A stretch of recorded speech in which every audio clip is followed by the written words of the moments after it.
स्वागत है दोस्तों आपका टीटीवी न्यूज हिंदी में। आज है 12 अगस्त दिन सोमवार, हिंदी तिथि सावन माह के शुक्ल पक्ष की सप्तमी तिथि।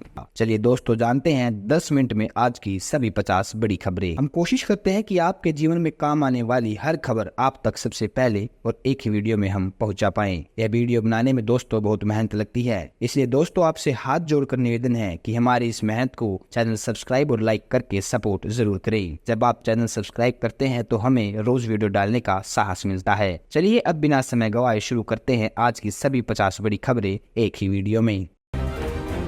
हरियाणा के बिजली उपभोक्ताओं को अब नए बिजली कनेक्शन प्राप्त करने में अधिक इंतजार नहीं करना पड़ेगा। उनके लिए खुशखबरी है। हरियाणा विद्युत विनियम आयोग ने बिजली कनेक्शन के देने की समय सीमा निर्धारित कर दी है। मेट्रोपॉलिटन शहरों में उपभोक्ताओं को पूर्ण आवेदन जमा करने के 3 दिन के भीतर बिजली कनेक्शन प्राप्त होगा, जबकि नगर क्षेत्रों में यह कनेक्शन 7 दिनों के भीतर प्रदान किया जाएगा। ग्रामीण क्षेत्रों में बिजली कनेक्शन प्राप्त करने की समय सीमा 15 दिन की रखी गई है।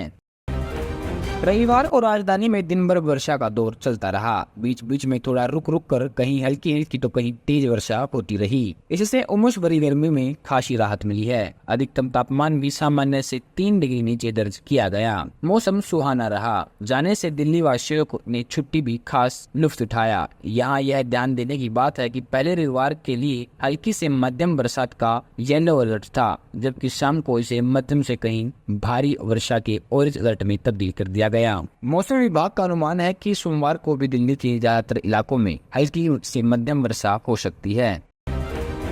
दोस्तों आपके लिए कमाई का शानदार मौका। हाल ही समय में कंपनियां एक के बाद एक अपने शेयरों को बायबैक का ऐलान कर रही हैं। दरअसल ऐसा इसलिए है क्योंकि अक्टूबर की पहली तारीख से शेयर बायबैक के नियमों में बदलाव होने जा रहा है, जिसके बाद बायबैक से होने वाले प्रॉफिट पर अब कंपनियों की जगह शेयर धारकों पर टैक्स लगाया जाएगा। ऐसे में आइए उन कंपनियों के बारे में जानते हैं जो आने वाले हफ्तों में अपने शेयरों को वापस खरीदने जा रही है। सिम्फोनी के बायबैक का साइज 130 करोड़ रुपए का है, जिसे कंपनी 2500 रुपए के भाव पर वापस खरीदने जा रही है। इसकी रिकॉर्ड डेट 21 अगस्त है। उत्तर प्रदेश सरकार ने राज्य के हर घर की छत पर सोलर पैनल लगाने के लिए अपने महत्वाकांक्षी लक्ष्य को पूरा करने के लिए 30,000 युवाओं को सूर्य मित्र के रूप में प्रशिक्षित करने की योजना बनाई है। प्रशिक्षण के लिए उम्मीदवार को कक्षा 10वीं पास होना चाहिए और electrician, fireman, electronic mechanic, fitter या सीट मेटल वर्कर के रूप में ITI प्रमाण होना आवश्यक है। प्रशिक्षण पूरा करने के बाद उन्हें रोजगार प्राप्त करने में सहायता प्रदान की जाएगी। दोस्तों कहीं जल्दबाजी में आपसे आपके जीवन की कोई महत्वपूर्ण या बड़ी खबर छूट न जाए, इसलिए आप वीडियो को अंत तक पूरा जरूर देखें। भारत के नीरज चोपड़ा पेरिस ओलंपिक 2024 में गोल्ड नहीं जीत पाए थे।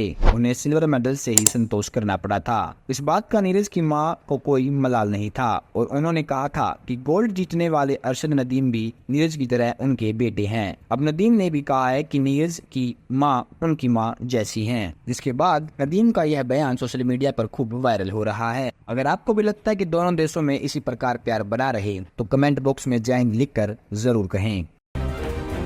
देश भर में बढ़ती टमाटरों की कीमतों के बीच लोगों के लिए राहत भरी खबर आई है। पिछले 15 दिनों में थोक बाजार में टमाटर की कीमतों में लगभग 40% तक की कमी देखी जा रही है। आंध्र प्रदेश और कर्नाटक में नई टमाटर की फसल आने के कारण कीमतों में यह गिरावट आई है। थोक बाजार से प्राप्त जानकारी के अनुसार 25 किलोग्राम के एक क्रेट की कीमत जो पहले 900 से 1000 रुपए के बीच थी, अब घटकर 400 से 600 रुपए के बीच क्रेट हो गई है, जिसके कारण टमाटरों की कीमतों में गिरावट आई है।